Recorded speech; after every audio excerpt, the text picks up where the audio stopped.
So mime is an ancient and universal art, a strong medium, and mime is an essential basic of physical theatre in the subject. And it all started really in the theatre of Dionysus in Athens, where masked actors would perform outside in front of tens of thousands of people, like as a festival. And this was to honour the Dionysus, who was the god of theatre. And in Athens, when comedy and tragedy developed, it expanded in the 5th and the 4th centuries of BC. And this influenced Western and drama, starting with the Romans. And when the Romans conquered Greece, they brought Greek mime back to Italy, and then they made it their own. But however, when the Roman Empire fell, that's when mime still carried on throughout that.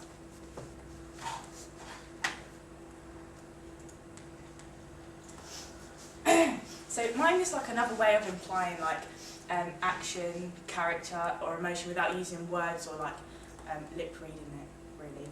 And it's only using gestures and expression movement, so like through your facial expressions and your body language, and that's how you, through that you can portray to the audience how the character is actually feeling. And you can like over-exaggerate it as well. Like I've picked Lauren Hardy for one of my examples to show you comedy as it's slapstick, and I used to watch these when I was little and find them hilarious because they'd like bounce off each other to make the comedy. I'll show you now.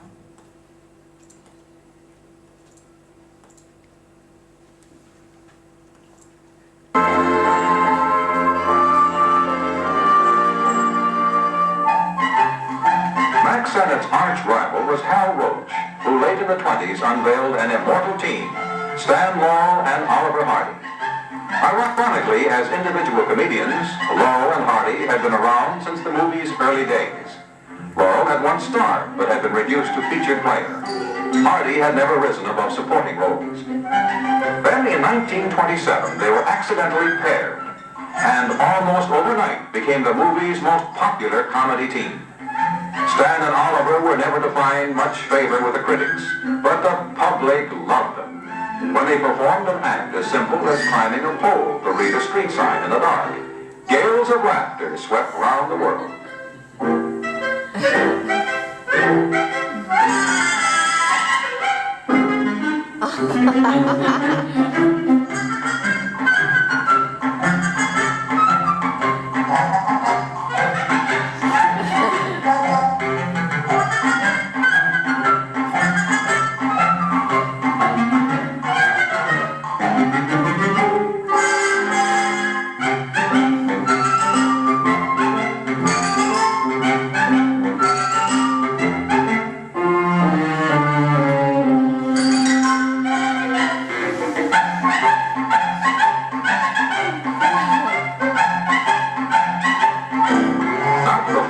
Has anyone scaled a wall like Oliver Hardy?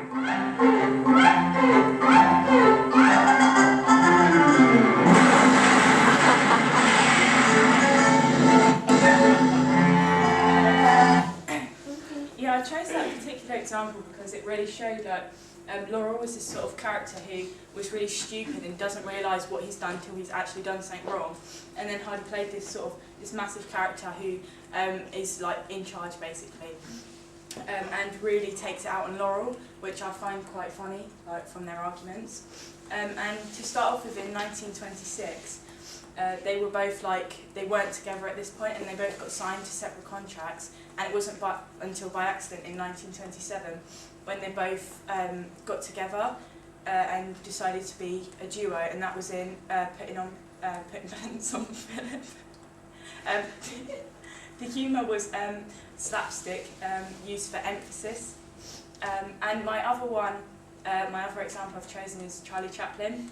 And I know they're both comedic acts, but they're sort of different because of, obviously, Laurel and Hardy are the duo act, and Charlie Chaplin's solo. And I like the different backgrounds they've both had.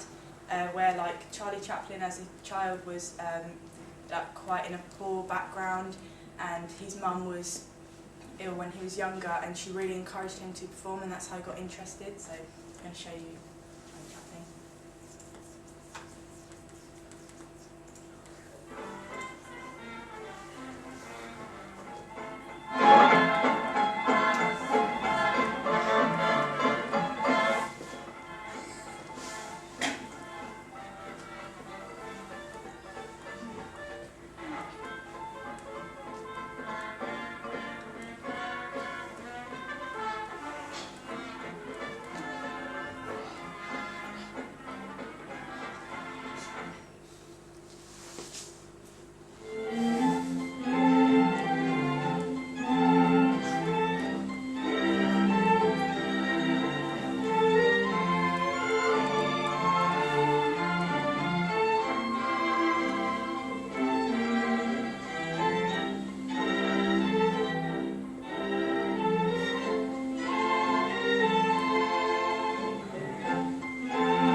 I like the fact that he doesn't realise what he's doing, like when he was tying his shoe, and then with the dog tail going off at the drum, he doesn't realise, but he, like the audience, he gets the audience involved, and to pick out what he's actually done, like, and we all know Charlie Chaplin as this guy, like a drunken guy, as like the little tramp that they call him. And with the bowler hat, the little moustache, and the baggy trousers and the blazer jacket. And this has played a massive part in history because of this, and is one of the most famous, loved mimics of all time, really.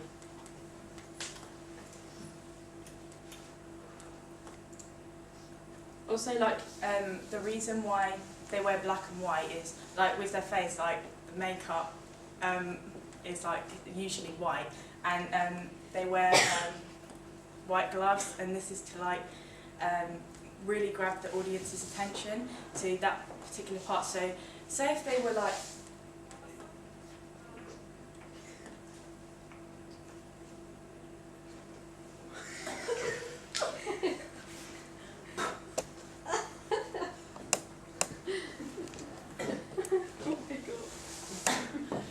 pulling a rope,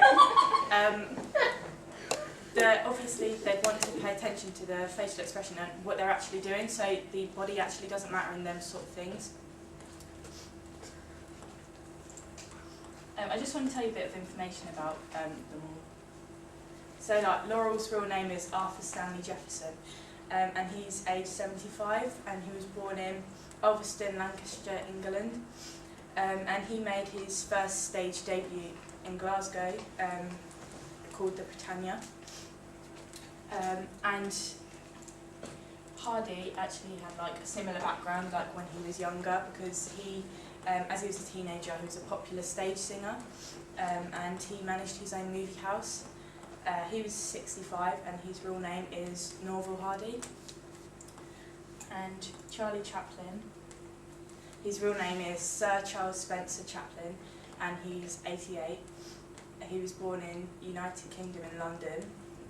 He's a filmmaker and made a huge success in the silent era, and he became worldwide famous in The Tramp. Like, as I said earlier, like, the similarities are they both use like slapstick and they're both comedy. But again, like with the two of them together, bouncing off each other, and then Charlie Chaplin by himself, that's what I kind of like. And through Charlie Chaplin's costume, sort of portrayed a bit of the childhood he had, like in London, like because his clothes don't look particularly flattering, like they're a bit like dirty and torn up and stuff.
Ah.